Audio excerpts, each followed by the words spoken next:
ஏற்கனவே திட்டமிட்டபடி மார்ச் 8ஆம் தேதி அன்று சர்வதேச மகளிர் தினத்தன்று ஒருங்கிணைப்பதாக சொல்லியிருந்தார்கள்.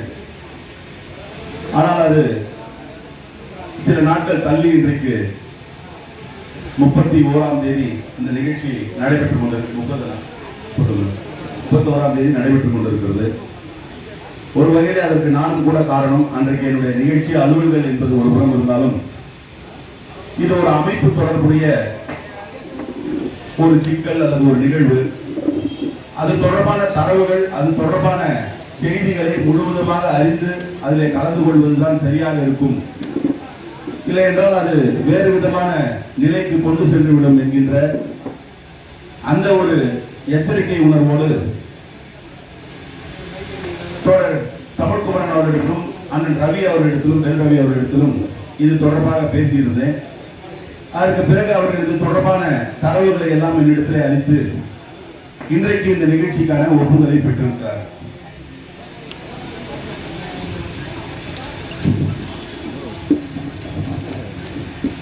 பொதுவாக நம்முடைய சமூகத்திலே இருந்து பணிக்கு சென்றிருப்பவர்களை பற்றி பல நேரங்களில் நமக்கு மாறுபட்ட நிலையோ அல்லது அவர்கள் இன்னும் முழுமையாக தங்களை சமூகத்திற்கு அர்ப்பணிக்கவில்லையோ என்கின்ற ஒரு ஐயம் எழுவதுண்டு. அது இன்றைக்கு நேற்று அல்ல. 1956 ஆக்ராவில் மார்ச் 18 அன்று பேசிய புரட்சியாளர் அம்பேத்கர் அவர்கள் அத்தகைய ஒரு ஐயத்தை எழுப்பியிருந்தார்கள். இன்னும் கூட சொல்ல போனால் இந்திய அரசியலமைப்பு சட்டத்தை கட்டி அமைக்கின்ற பொழுது அதனுடைய முகவரையில by the people, of the people, for the people என்கின்ற வாசகங்கள் இருக்கும். மக்களால், மக்களுக்காக, மக்களே தேர்ந்தெடுக்கப்படுகின்ற ஒரு அரசு என்பதுதான் ஜனநாயக அரசு என்பதாக சொல்லப்பட்டிருக்கும். ஆனால் அதை அரசு ஊழியர்கள் என்று வருகின்ற போது அதற்கு நாம் கொடுக்க வேண்டியது of the employees, by the employees என்று வேண்டாமானால் இருக்கலாம். ஆனால் ஃபார் தி எம்ப்ளாயீஸ் என்று இருக்கக்கூடாது, ஃபார் தி சொசைட்டி என்று இருக்க வேண்டும் என்று நம்முடைய செயல்பாடுகளை தகவமைத்துக் கொள்ள வேண்டும் என்பதாகத்தான் நாம் பார்க்கிறோம். அந்த வகையில தான் இன்றைக்கு எழுந்திருக்கக்கூடிய இந்த சிக்கலுக்கு கூட காரணம் ஒடுக்கப்பட்ட சமூகத்திலிருந்து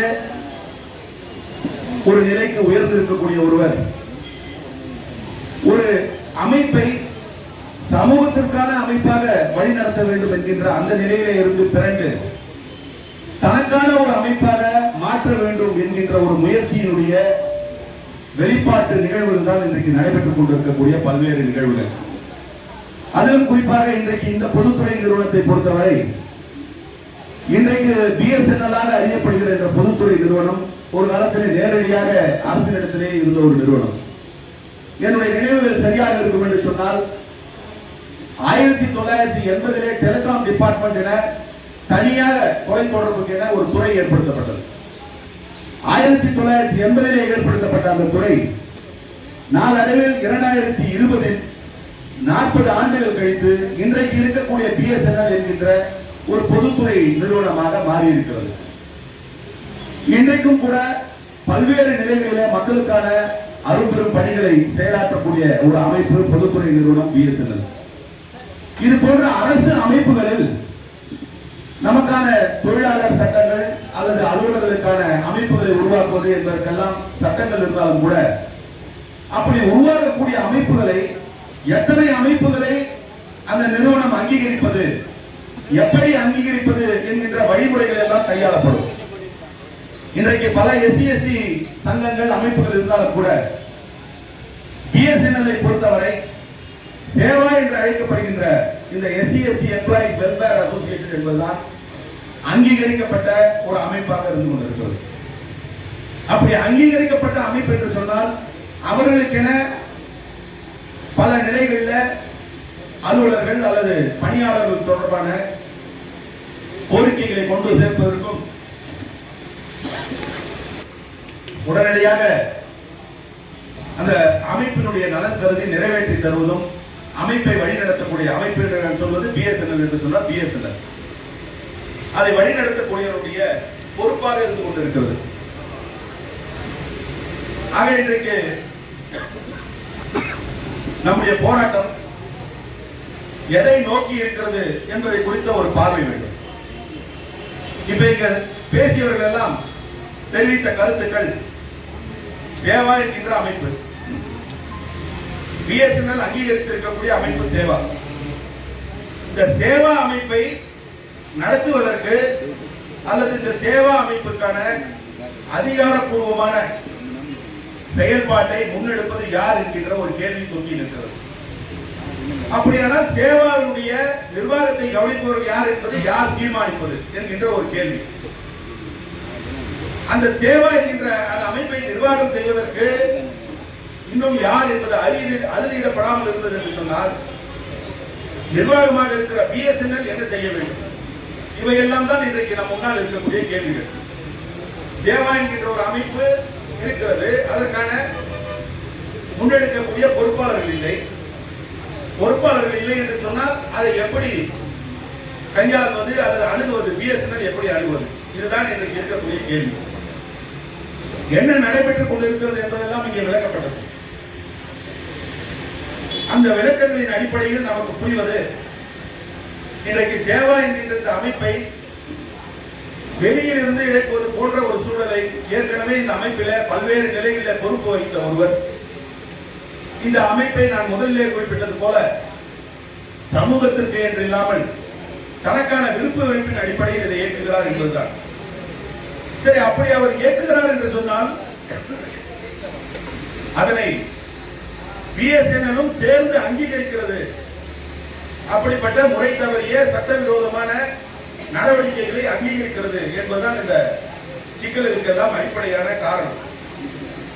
என்னிடத்தில் இந்த கோரிக்கைகள் குறித்து ஒரு கடிதம் வழங்கப்பட்டிருக்கிறது.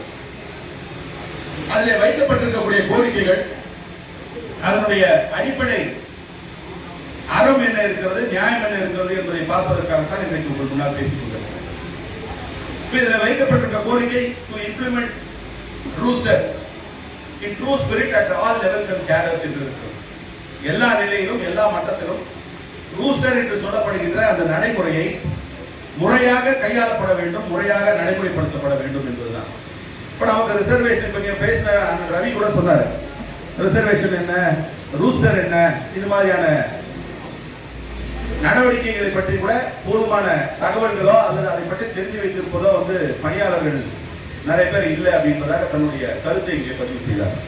இப்போ ரூஸ்டர்ன்றது ஒன்றும் இல்லை, ஒரு செலெக்ஷன்ல ஒரு 10 பேர் எடுக்கிறாங்க பணியாளர்கள்னா, அப்போ அதில் ஒரு ரிசர்வேஷன் பாலிசி இருக்குன்னா அந்த 10 நம்பர் போட்டு அதில் ஒரு நம்பர் இயர்மார்க் பண்ணிடுவான். இப்போ 4ஆம் நம்பர் ஓபிசிக்கு, 7ஆம் நம்பர் எஸ்சிக்கு, 9ஆம் நம்பர் எஸ்டிக்கு. அப்படி இயர்மார்க் பண்ணி செலெக்ஷன் பண்ணிடுறாங்க. செலெக்ஷன் பண்ண பணியாளர் ஒரு காலகட்டத்தில் ஓய்வு பெறுவார்.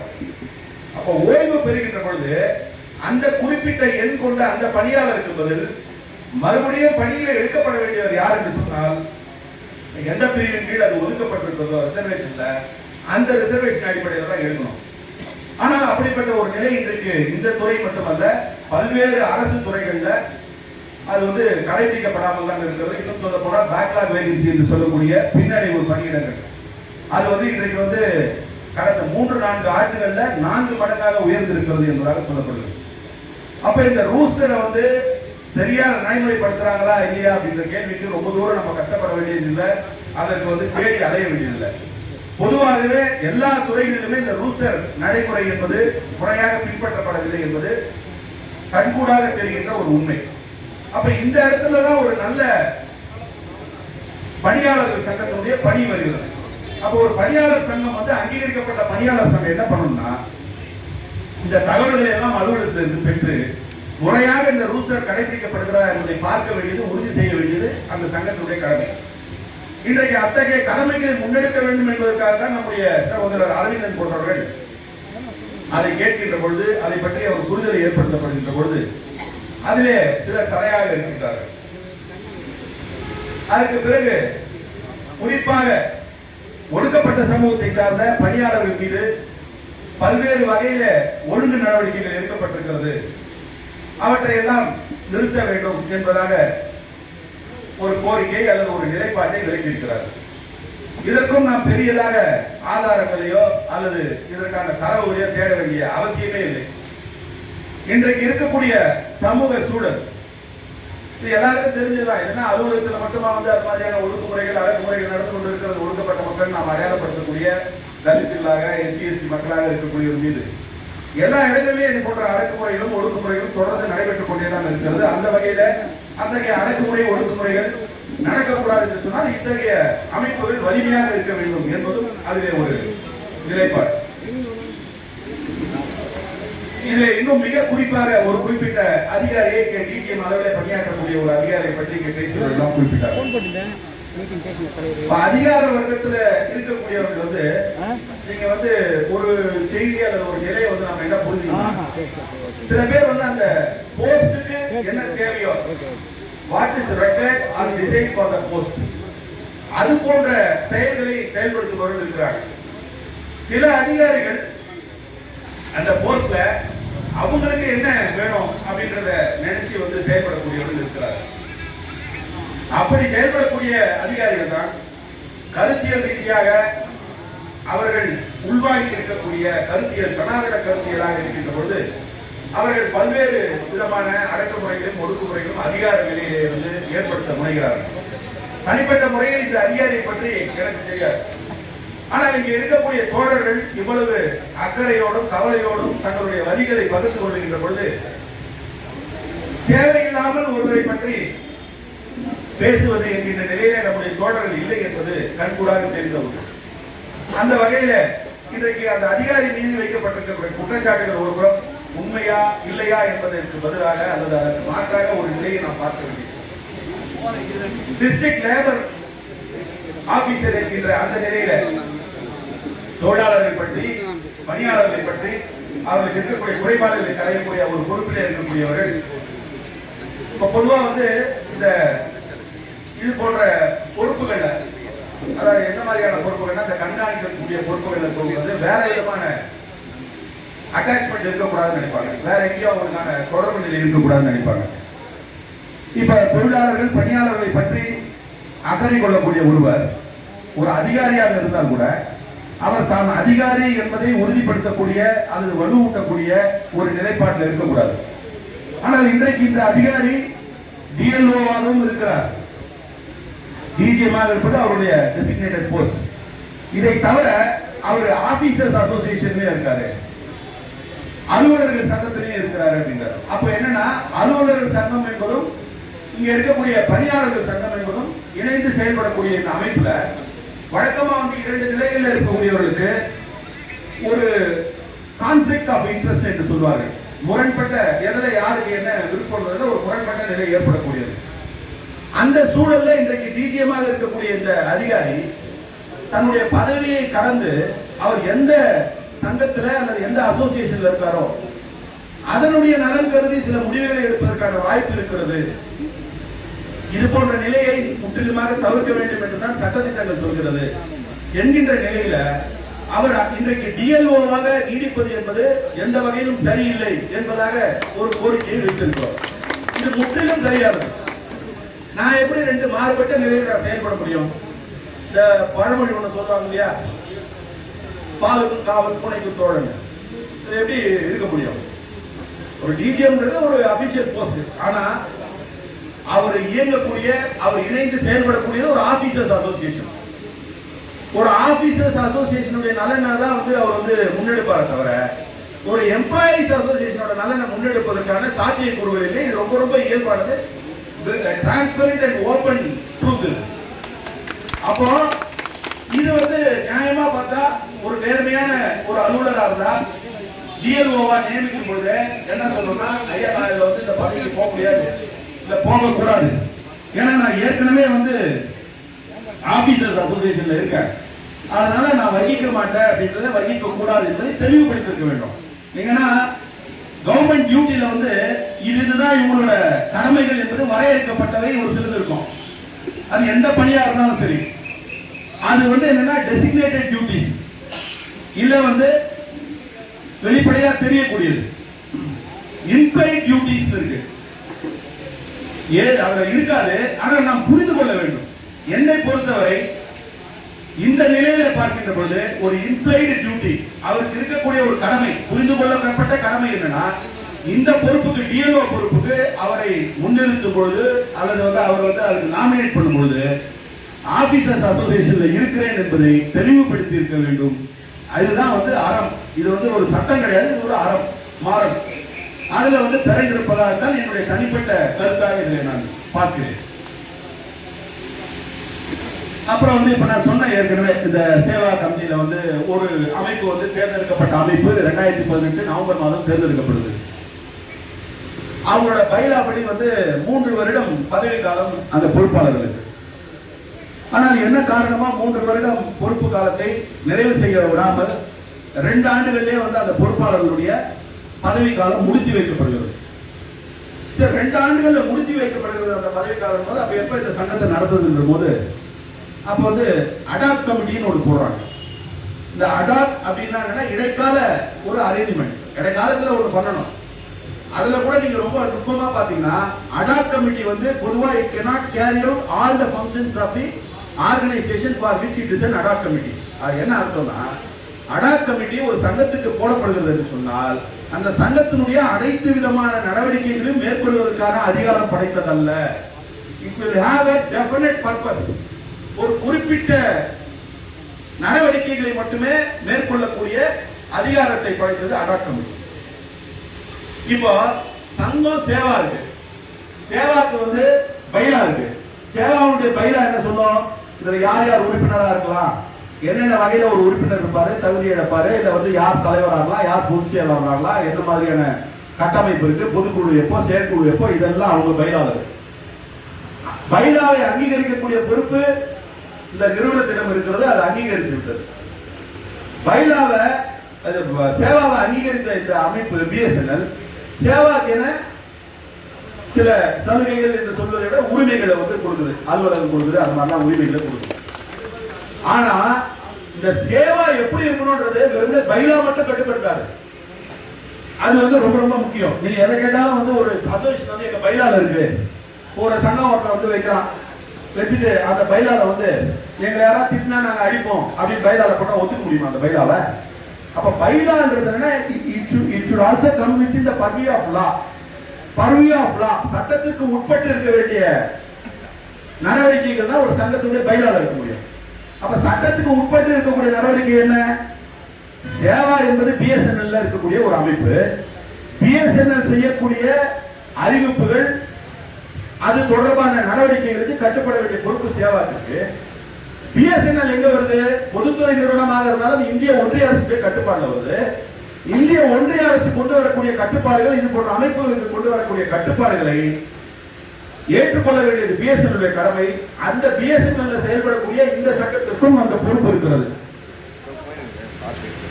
அப்படிதான் நம்ம அதை பார்க்கணும். அப்படி பார்க்கும்போது இந்த அடாப்ட் கமிட்டி பற்றி ஒரு நிலை என்னன்னு கேட்டீங்கன்னா, இந்த அடாப்ட் கமிட்டி முதல்ல இந்த அடாப்ட் கமிட்டிக்கு ஒரு நடைமுறையை இந்திய ஒன்றிய அரசு வரையறுத்திருக்கு. இந்த மாதிரி சங்கங்கள்ல அடாப்ட் கமிட்டி போடும்போது என்ன, அடாப்ட் கமிட்டி போடும்பொழுது 7 உறுப்பினர்களை போட வேண்டும் என்பது சட்டம். ஆனால் இன்றைக்கு இவங்க அடாப்ட் கமிட்டி போடுறாங்க. இதை செயல்பட்டு கொண்டு வந்த இந்த நிறுவனத்தை நிறுத்திட்டு சேவா சார்பா நம்ம இங்க பேசுற ஒரு நபர் அவருடைய இன்ஃபுளுன்ஸ் போடுறாங்க. 6 பேர் தான் போடுறாங்க. 6 பேர் தான் போடுறாங்க. இந்த 6 பேரு போடுறதே தப்பு. இந்த 6 பேர்ல 2 பேர் வில்லிங்னஸ் கொடுக்கல, நாங்க இதுல செயல்பட விரும்பல அப்படின்னு போயிடுறாங்க. அப்ப டெக்னிக்கலா 4 பேர் தான் இருக்காங்க. இந்த adopt committee is not bound by law because it doesn't have the definite number of members. This adopt committee itself invalid. எப்படி அலுவலர்கள் இதெல்லாம் கவனிக்காம இருக்காங்க? நீ சட்டம் பேசுறீங்க, நான் கேட்கிறேன் அடாப்ட் கமிட்டி கிட்ட சட்டமே இல்லை. அடாப்ட் கமிட்டி எந்த வகையிலும் செயல்படவே முடியாது, அது அடாப்ட் கமிட்டியே இல்ல. அப்ப நீங்க இந்த சேவா அலுவலகம் தொடர்பான ஒரு பிரச்சனை வரும்பொழுது உண்மையோட சட்ட போடுற 2 பேரை விட்டுட்டு ரோட்ல போற வரணும் ஒருத்தர் கூப்பிட்டு தான் இந்த இடத்த வச்சுக்கிறாங்க, எப்படி நியாயம்? அந்த மாதிரியான ஒரு நிலைதான். அடாப்ட் கமிட்டிக்கு வேலையே கிடையாதுங்க. அப்ப அடாப்ட் கமிட்டி கிட்ட இதை கொடுத்துறாங்க. அதோட மட்டுமல்லாமல் இன்னொரு பெரிய நிலை வந்து இங்க வந்து இது ஏன் நான் சொல்றேன், இது சேவாவோட பிரச்சனை எப்படி பிஎஸ்என்எல் பிரச்சனையாவது, பிஎஸ்என்எல் பிரச்சனை எப்படி அரசு ஊழியர் ஐக்கிய பேரவை விடுதலை சிறுத்தை கட்சியோட பிரச்சனையாவது. பொதுவா நம்முடைய தலைவர் மாத்தான தலைவர் எழுச்சி தமிழர் வந்து பிரச்சனைக்கு வந்து பாதிக்கப்படுகிறவர்கள் எங்க இருந்தாலும் அவன் பாதிக்கப்பட்டவன் ஐயோ அம்மான்னு குரல் கொடுக்க வேண்டியதில்லை. அவன் பாதிப்பானு தெரிஞ்சாலே உதவிக்கரம் நீட்டக்கூடிய மகத்தான தலைவர். நீங்க வந்து என்ன நாமளா வந்து டோலை வந்து அதிகமா பயன்படுத்துறோம், யாரோ பயன்படுத்துறோம். என்ன சொல்ல போனா தலைவர் எழுச்சி தமிழர் கார் டோலை தாண்டிச்சுன்னா எந்த டோலையும் எனக்கு தெரிஞ்சு தமிழ்நாட்டில் அவர் எந்த கார்ல போனாலும் சரி அவர் வண்டியை நிறுத்தா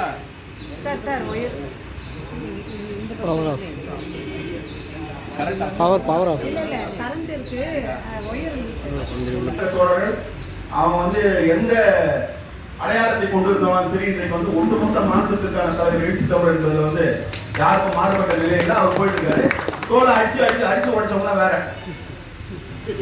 ஆனா சட்டவிரோதமா டோல் இருக்கு நாங்க போய் பேசுறோம். அந்த மாதிரி இந்த இடத்துல எங்க வருது விடுதலை சிறுத்தைகள் கட்சியும் அரசு ஊழியர் ஐக்கிய பேரவைன்னா, ஒடுக்கப்பட்ட மக்களுடைய உரிமைகளுக்காக குரல் கொடுக்கக்கூடியது, பாதிக்கப்படுவது யாராலும் குரல் கொடுக்கக்கூடியது விடுதலை சிறுத்தைகள் கட்சி. ஊழியர்களுக்கு குறிப்பாக அரசு ஊழியர்களுக்கு அது இருக்கக்கூடிய அமைப்பு அரசு ஊழியர் பேரவை. அப்போ ஒடுக்கப்பட்டு இருக்கிற மக்கள் வழி நடத்தக்கூடிய அவருடைய உரிமைகளுக்காக செயல்படக்கூடிய ஒரு அமைப்பு இன்றைக்கு பாதிக்கப்படுகிறது என்று சொன்னால் அங்கே விடுதலை சிறுத்தைகள் கட்சி வருவதும் அரசு ஊழியர் ஐக்கிய பேரவை வருவதும் ஒன்றும் பெரிய ஆச்சரியம் கிடையாது, அதிசயம் கிடையாது. அப்படித்தான் இன்றைக்கு இங்க வந்திருக்கிறோம். இப்போ அடாக் கமிட்டி ஒரு பக்கம், அது சட்ட விரோதம். இப்ப இந்த சேவா அமைப்பை இங்க பின்னிருந்து இயக்குவது, அது வந்து இதை வந்து ஒட்டுமொத்தமா தன்னுடைய கைப்பிடிக்குள்ளேயே வைத்துக் கொள்ள வேண்டும் என்று ஒருவர் வந்து விரும்புகிறார். அப்படின்னு நான் வரும்போது நான் பார்த்துட்டு இருந்தேன் அது தொடர்பான செய்திகளை, சேவா அமைப்பு தொடர்பான செய்திகளை. அப்ப என்னால் ஒரு சில பதிவுகள் பார்க்க முடிந்தது. சேவா அமைப்புல வந்து இன்றைக்கு தன் கட்டுப்பாட்டுக்குள்ள வைத்துக் கொள்ள விரும்புகிற அந்த நபர் வந்து ஏற்கனவே பொதுச் செயலாளராக இருந்த பொழுது பல மாறுதல்களை வந்து டிரான்ஸ்பர்ஸ்க்காக வந்து இன்ஃபுளுன்ஸ் பண்ணாரு என்கின்ற ஒரு பெரிய குற்றச்சாட்டு அவர் மீது இருக்கிறது. டிரான்ஸ்பருக்கு வந்து நீங்க சங்கத்தினுடைய நிர்வாகி என்கின்ற முறையில வந்து இன்ஃபுளுன்ஸ் பண்ணலாம், தப்பு இல்லை. ஆனா அப்படி டிரான்ஸ்பர் கேட்டதெல்லாம் தனிப்பட்ட நலன்களுக்காக வந்து நிறைய டிரான்ஸ்பர் கேட்டிருக்காரு அப்படிங்கிற ஒரு குற்றச்சாட்டை வந்து நான் பார்த்தேன். நானு அது நம்முடைய தோழர்கள் பதிவு செய்தா அது எந்த அளவுக்கு உண்மை தெரியல. சரி, இப்போ அந்த நபர் வந்து ரிட்டையர் ஆயிட்டார். ஆனா இன்னைக்கு வந்து அவரை நியமித்து இருக்கிறது வந்து அட்வைசரா, என்ன அட்வைசர், சீஃப் அட்வைசரா நியமிச்சிருக்காங்க. சீஃப் அட்வைசரா நியமிக்கிற அதிகாரம் சேவாக இருக்கு, அது ஒண்ணும் மாற்று கருத்து இல்ல. யார ரிட்டையர் ஆனவங்க, சர்வீஸ்ல இருக்கிறவங்க இல்ல, ரிட்டையர் ஆனவங்க சீஃப் அட்வைசரா நியமிக்கிற அதிகாரம் சேவா என்கின்ற அந்த அமைப்புக்கு இருக்கிறது. இந்த நியமனம் எந்த வகையிலும் தவறில்லை, அவர் சீஃப் அட்வைசரா நியமிச்சது தவறில்லை. ஆனால் சீஃப் அட்வைசரா இருக்கிறவங்க என்னென்னலாம் பண்ணலாம்னு சேவா வரையறுத்திருக்கு. அப்ப அது என்னென்ன வரையறுத்திருக்குன்னா, இதுல வந்து அவர் வந்து அவரோட ஜெனரலா இது வந்து ஒரு 9 பாயிண்ட் கொடுத்திருக்கு. அந்த 9 பாயிண்ட் என்னன்னா, முக்கியமா எல்லாத்தோட மைய பொருள் என்னன்னா, பொதுவா அவர் அட்வைஸ் பண்ணலாம், he cannot decide, அவர் ஆலோசனைகள் சொல்லலாம், அவர் தீர்மானிக்க கூடியவர் இல்ல. நான் சொல்லல, கையில இருக்கக்கூடிய சேவாவுடைய பைலா சொல்லுது. அது இறுதியா ஒரு லைன் போட்டிருக்காங்க, the power to admit or suspend and cancel the membership of the members will be rested with the governing body, not with the chief advisor. the advisor எப்படி வந்து ஒருத்தர் நீக்குன்னு சொல்லலாம், அரவிந்த் நீக்கு அந்த அம்மாவை நீக்குன்னு எப்படி சொல்லலாம். இத வந்து சேவாவே வந்து அவருக்கு அந்த அதிகாரம் கொடுக்கவில்லை என்பது ஒன்று. அதை விட இன்னொன்னு, இப்ப நான் சொன்னேன் இல்லையா, சேவா வந்து பிஎஸ்என்எல் அங்கீகரிக்கப்பட்ட ஒரு அமைப்பு, பிஎஸ்என்எல் ஒன்றிய அரசு கீழே வரக்கூடிய ஒரு அமைப்பு. இந்த ஒன்றிய அரசுல நம்முடைய நாடாளுமன்ற தலைமைச் செயலகம், இப்ப நம்முடைய தலைவர் எழுச்சி தமிழர் கூட அடிக்கடி சொல்வாரு, பார்லிமெண்டரி டெமோக்ரசி, நாடாளுமன்ற ஜனநாயகம் என்கிற வார்த்தையை அடிக்கடி பயன்படுத்துவார். ஜனநாயகம் தெரியும், நாடாளுமன்றம் தெரியும். அது என்ன நாடாளுமன்ற ஜனநாயகம், அது என்ன பார்லிமெண்டரி டெமோக்ரசினா, புரட்சியாளர் அம்பேத்கர் அவர்கள் வடிவமைத்து தந்திருக்கக்கூடிய இந்த அரசியலமைப்பு சட்டத்தின் ஒரு உறுப்பு பார்லிமெண்ட்.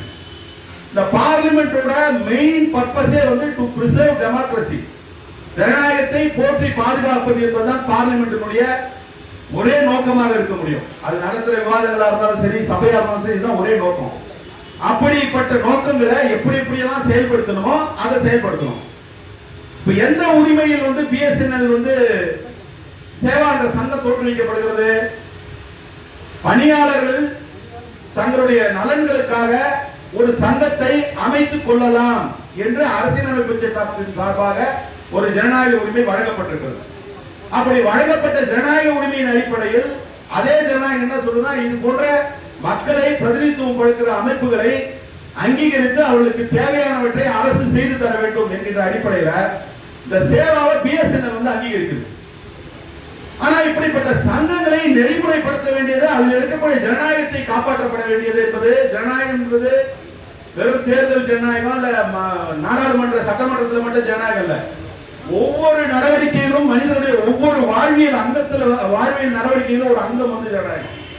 நம்ம சாதியை ஏற்றத்தாழ்வு கூடாது, அது என்ன, நம்ம மனிதனுக்காக மானுட ஜனநாயகம் வேண்டும் என்பதற்காக சொல்வதுதான் சாதி ஏற்றத்தாழ்வு கூடாது என்பது. அப்ப இந்த சங்கங்கள் வந்து இயங்குகின்ற பொழுது இந்த சங்கங்களுடைய இயக்கத்தில் ஜனநாயகத்தை வந்து பாதுகாக்க வேண்டிய பொறுப்பு இந்திய அரசுக்கு இருக்கிறது. எதன் கீழ் இருக்கிறது என்று சொன்னால் நாடாளுமன்ற ஜனநாயகத்தின் கீழ் இருக்கிறது.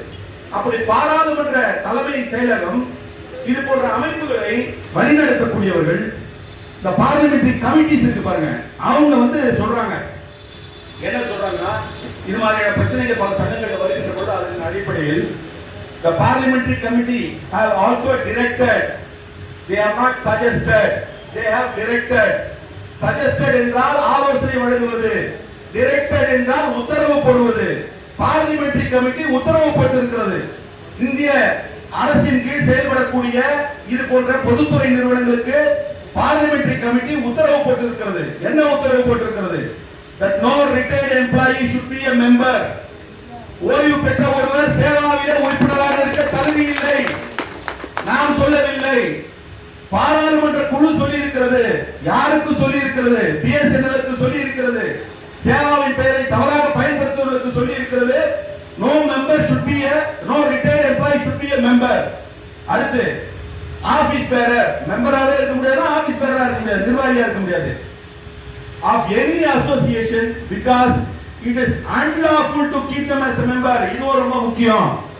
அவர் மெம்பரா இருக்க கூடாதுன்றதுக்கான காரணம் என்னன்னா, இம்மாரல்னு சொல்ல, தார்மீக ரீதியா அவர் இருக்க கூடாதுன்னு சொல்ல, அன்லாஃபுல்னு சொல்லி இருக்கு இந்த கமிட்டி, சட்ட விரோதம் என்று சொல்லி இருக்கிறது.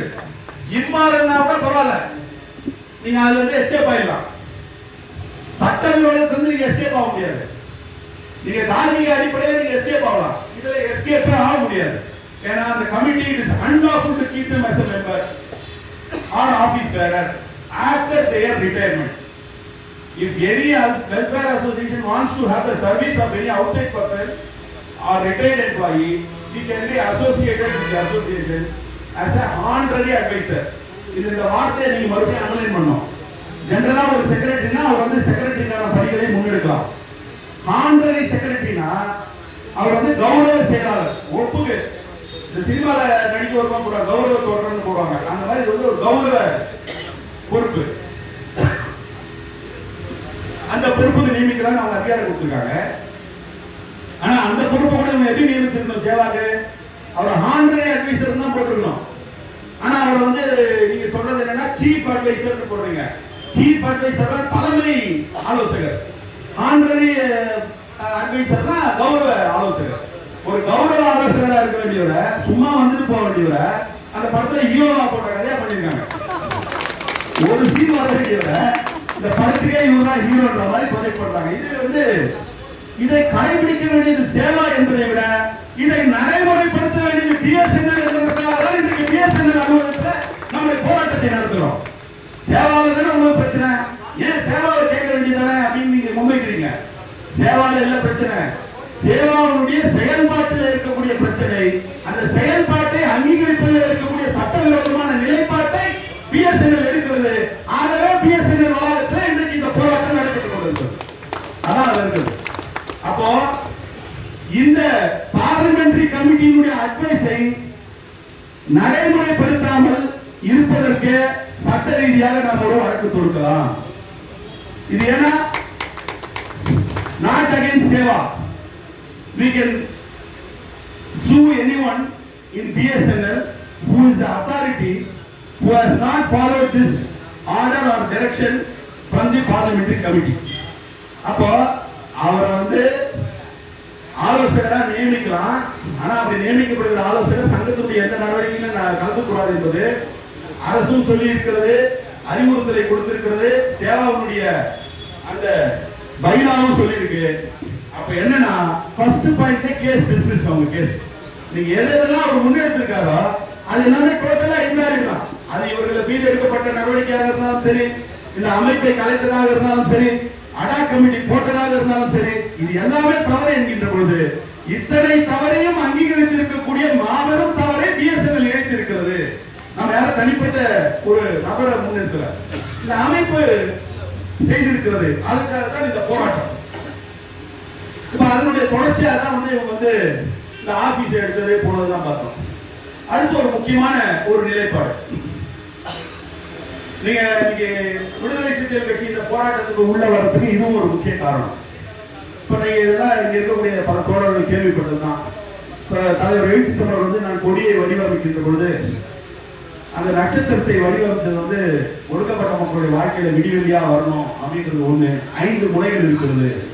அந்த 5 முனைகளும் ஒவ்வொரு கோட்பாட்டை வலியுறுத்தி நான் வைத்திருக்கிறேன் என்று சொல்லுவார். அந்த கோட்பாடு சாதி ஒழிப்புக்கு வச்சிருக்கோம், பாட்டாளி வர்க்க விடுதலைக்கு வச்சிருக்கோம், ஏகாதிபத்திய எதிர்ப்புக்கு வச்சிருக்கோம், தமிழ் தேசிய எதிர்ப்புடைய விடுதலைக்கு வச்சிருக்கோம்.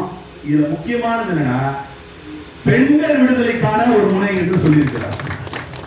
அப்ப அந்த பாயிண்ட்லயும் தான் இன்னைக்கு இந்த களத்தில் நின்று கொண்டிருக்கிறோம். நானா இருந்தாலும் அரசு ஊழிய ஐக்கிய பேருடைய தலைமை செயலாளர்களுடைய பேராசிரியர் தமிழ்குமரன் இருந்தாலும் அண்ணன் ரவியா இருந்தாலும் அந்த பாயிண்ட்ல தான் இங்க நிற்கிறோம். நம்முடைய தோழர் சஜினும் வந்திருக்காரு. அப்போ என்ன நடந்திருக்கு? பொதுவா இன்டர்னல் கம்ப்ளைண்ட்ஸ் கமிட்டினோட ஐசிசி நிறைய ஐசிசி வருது. இன்டர்னல் கம்ப்ளைண்ட்ஸ் கமிட்டி ஒரு அரசு அலுவலகம் இல்லை ஏதாவது ஒரு அலுவலகத்துல நடைபெறக்கூடிய அதற்குள்ள நடைபெறக்கூடிய மாறுபட்ட நிலைகளில் ஒருத்தர் மேல ஒருத்தர் ஏதாவது ஒரு கம்ப்ளைண்ட் இருக்கும். அந்த கம்ப்ளைண்ட் தொடர்பாக விசாரிக்கிறதுக்கு ஒரு கமிட்டி போடணும். இன்று வரை இந்த அலுவலகத்தில் அத்தகைய ஒரு கமிட்டி கான்ஸ்டியூட்டே பண்ணல இல்லை என்பதாக ஒரு நிலை இருக்கிறது. அதே நேரத்தில் வெறும் ஐசிசி போட்டா போதாது, மந்த்லி ரிப்போர்ட் கொடுக்கணும். இவங்க கொடுக்குற அதுக்கான ஒரு ரெஜிஸ்டர் வைக்கணும், கிரீவன்ஸ் ரெஜிஸ்டர். கிரீவன்ஸ் ரெஜிஸ்டர்னா பாதிக்கப்பட்டவர்கள் அளிக்கக்கூடிய புகார்களை பதிவு செய்ய வேண்டும். அப்படிப்பட்ட ஒரு ரெஜிஸ்டரே இந்த அலுவலகத்தில் இல்ல. கிரீவன்ஸ் ரெஜிஸ்டரே இல்லைன்னு போது இவங்க என்ன சொல்லுவாங்க, கிரீவன்ஸே இல்லைன்னு சொல்லுவாங்க. இது மாபெரும் தவறு. இதுவும் சட்டவிரோதம் தான். ஏன்னா அரசு ஒரு நல்ல நோக்கத்துக்காக இது போன்ற கமிட்டியெல்லாம் வைக்கணும் கூட அதை வைக்காதது ஒரு பெரிய தவறு. இது வைக்காதது தவறு என்பது இது ஏதோ தெரியாம விட்டுட்டாங்கன்னு இல்ல, செய்யக்கூடிய சில அடாவடித்தனங்களுக்கு அராஜகங்களுக்கு இந்த கமிட்டி இருந்ததுன்னா இடையூறாக இருக்கும் என்கின்ற வகையில இந்த அலுவலகத்தில் இருக்கக்கூடிய ஒரு சிலரே இதை தடுத்திருப்பதாக ஒரு ஐயம் எல்லாருக்கும் வருது. சரி, அப்படிப்பட்ட ஐயம் ஏன் வருதுன்னா இன்றைக்கு இங்கே வேலை பார்க்கக்கூடிய ஒரு பெண் அலுவலராக திருமதி ராதா அவர்கள் இருக்கிறார். இப்போ ஒரு ஆபீஸ்ல கம்ப்ளைண்ட் எல்லா பேரையும் வரும். நம்ம மேலேயே கூட பொலிட்டிக்கலா சில நேரங்களில் சில வழக்குகள் வரும்.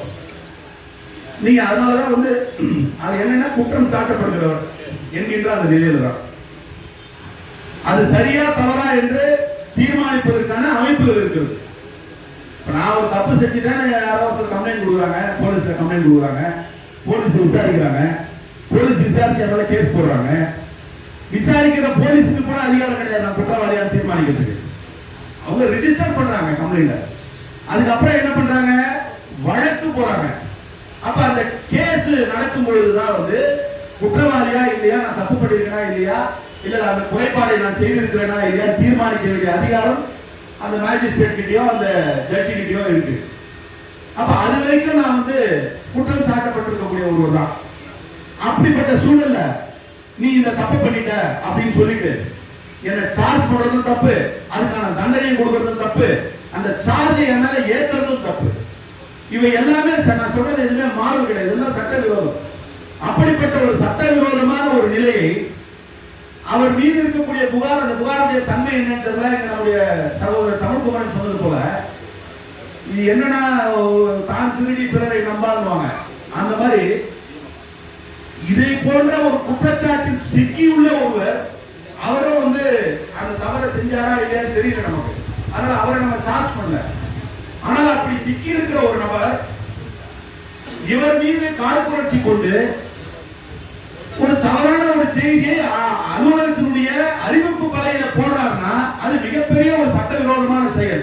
அதை கண்டிப்பா கண்டிக்கும். இது என்ன நம்ம பார்க்க வேண்டியதுன்னா, இப்ப நான் வந்து ஒரு தப்பு பண்றேன், இந்த தப்பு பண்ணல, ஆனா என் மேல வந்து ஒரு பொய்யான குற்றச்சாட்டு இருக்கு.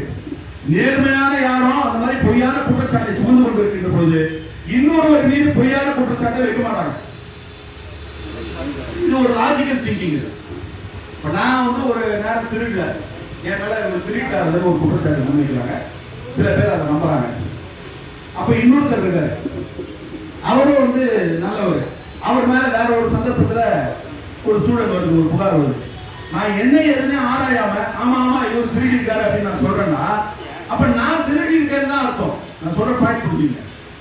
என் மேல ஒரு குற்றச்சாட்டு இருக்கு, அது பொய்யா இருந்ததுன்னா இன்னொரு மீது பொய்யான குற்றச்சாட்டு, இல்ல குற்றச்சாட்டே இருந்தா கூட நான் என்ன நினைப்பேன், நம்மளே பொய்யா சொல்றாங்க செஞ்சிட்டோன்னு, அவங்க செஞ்சாங்களா செய்யலையா தெரியல, அதை ஆராய்ச்சி செய்து ஆராய்ந்து அவர் செய்தாரா இல்லையா என்கின்ற எண்ணம் நான் நேர்மையானவனாக இருந்தா இருக்கும். ஆனா நான் தப்பானவனா இருந்தா நான் தான் மாட்டிக்கிட்டல, இன்னொருத்தர மாட்டிட்டுமே, அவங்க மேலே ஒரு பொய் குற்றச்சாட்டை போய் மாட்டிட்டுமே, என்ன இப்போ அதை நம்ம அம்பலப்படுத்துவோம் மாதிரி எண்ணம் இருக்கும். இது எல்லாம் உதவியலான செய்திகளாக பார்க்கிறேன். அப்ப இதிலே நம்ம அப்படிப்பட்ட ஒரு ஐயத்தை மேற்கொள்வதற்கான ஒரு வாய்ப்பு இருக்கிறது. அப்படி வந்து அவங்க வந்து ஒரு நோட்டீஸ் போர்டில் அதை வந்து போடுறாங்க செய்தினா, இது எவ்வளவு பெரிய உளவியல் ரீதியான தாக்குதல். இது வந்து நீங்க நான் எப்பவுமே சொல்றது உண்டு, நீங்க வந்து பொதுவாக ஒடுக்கப்பட்ட சமூகத்தில் பிறக்கிறவர்கள் அனுபவிக்கக்கூடிய கொடுமை மிகப்பெரிய ஒரு கொடுமை.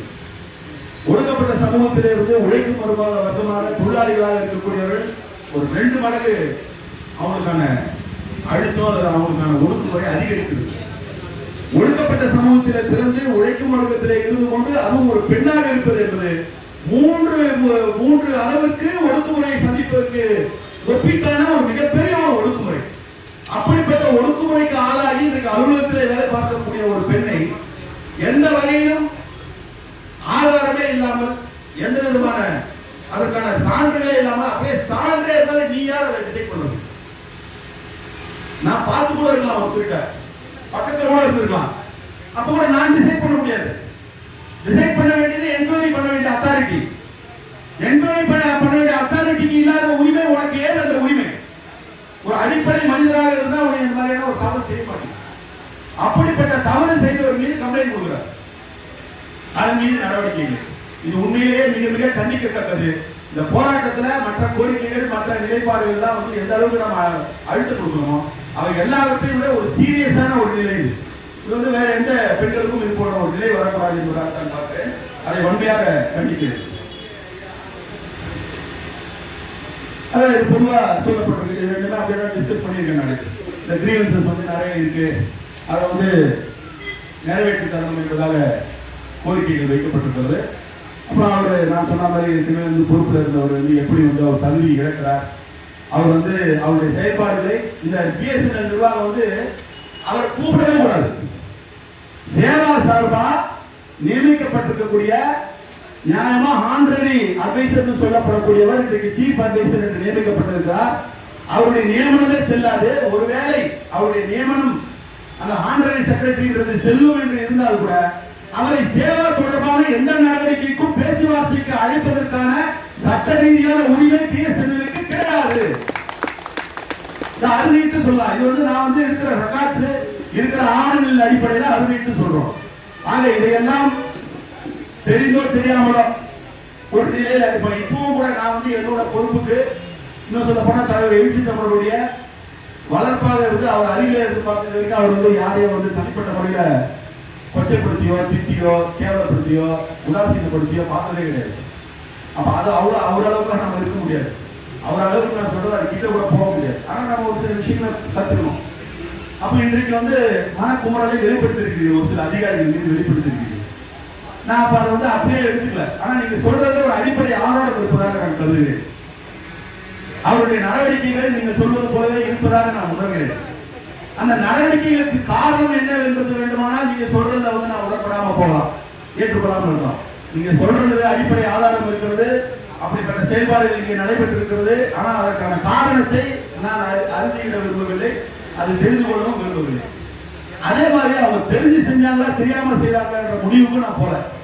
நீங்கள் குறிப்பிடக்கூடிய இந்த அதிகாரி வேண்டுமென்றே செய்தார், அவர் இப்படித்தான் செய்வார் என்று சொல்லக்கூடிய அறிவு நாலேஜ் இல்லை. ஏன்னா அவரை பற்றி முழுசா தெரியாது. ஆனால் இந்த தவறுகள் நடைபெற்று இருக்கிறது என்பது உறுதி. இந்த தருணத்தில் அந்த அதிகாரி நேர்மையான அதிகாரி என்று இன்னமும் நான் நம்புகிறேன். அவர் நேர்மையான அதிகாரி என்று சொன்னால் இன்றைக்கு நான் இங்கே முன்வைத்திருக்கக்கூடிய இந்த பாயிண்ட்ஸ் எல்லாத்தையும், இந்த அடா கமிட்டி தொடர்பான பாயிண்ட், இந்த சீஃப் அட்வைசர் தொடர்பான பாயிண்ட், இது எல்லாவற்றையும் கணக்கிலே எடுத்துக்கொண்டு இனிமேலாவது நேர்மையான முறையில் தன்னுடைய நடவடிக்கைகளை மேற்கொள்வார் என்ற நம்பிக்கை இருக்கிறது. தலைவர் எழுச்சி தமிழ் சொல்வார், எவ்வளவு பெரிய போராட்டமா இருந்தாலும் அதனுடைய இறுதி நோக்கம் என்பது பேச்சுவார்த்தை என்றுதான் இருக்கும். அதுக்கு உதாரணமா கூட சொல்வார், எடுத்துக்காட்டா கூட சொல்வார். ஈழத்திலே நடைபெற்ற மிகப்பெரிய ஒரு போராட்டத்தில் கூட என்ன எதுக்காக அந்த போராட்டம் பேச்சுவார்த்தை, இலங்கை அரசும் ஈழத்தமிழர்கள் சார்பாக தலைவர் பிரபாகரனும் பேச்சுவார்த்தை நடத்தி ஒரு தீர்வு கண்டாங்கன்னா முடிஞ்சு போச்சு. அப்போ எவ்வளவு பெரிய போராட்டத்திற்கும் தீர்வு என்பதை விட அந்த தீர்வை எட்டுவதற்கான பேச்சுவார்த்தை என்பது மிக மிக முக்கியம். அப்படித்தான் இன்றைக்கு நம்முடைய இந்த போராட்டம் அண்ணன் பிலிப் அவர்கள் சொன்னது போல பேச்சுவார்த்தை என்கின்ற அந்த நிறைவு கட்ட வெற்றியை அடைந்திருக்கிறது. நாம் பேசுவோம், பேசி அதற்கு ஒரு தீர்வு காணுவோம். தீர்வு காணுவதற்கு நாம் திறந்த மனதோடு இருக்கிறோம். நமக்கு எந்த விதமான தயக்கம் இல்லை. நாம் கேட்பது நம்முடைய உரிமையை. உரிமை என்று சொல்வது தனிநபர் உரிமை என்பதை விட ஒரு சங்கமாக இருப்பவருடைய உரிமை. ஒடுக்கப்பட்டு கிடக்கிற மக்கள் இன்றைக்கு தங்களுடைய அடிப்படை உரிமைகள் கூட பெற முடியவில்லை என்கின்ற அந்த நிலையில நாம் உரிமையை கேட்கிறோம். அந்த உரிமையை நிச்சயம் வழங்குவார்கள் என்ற நம்பிக்கையோடு நிறைவு செய்கிறேன். நன்றி, வணக்கம்.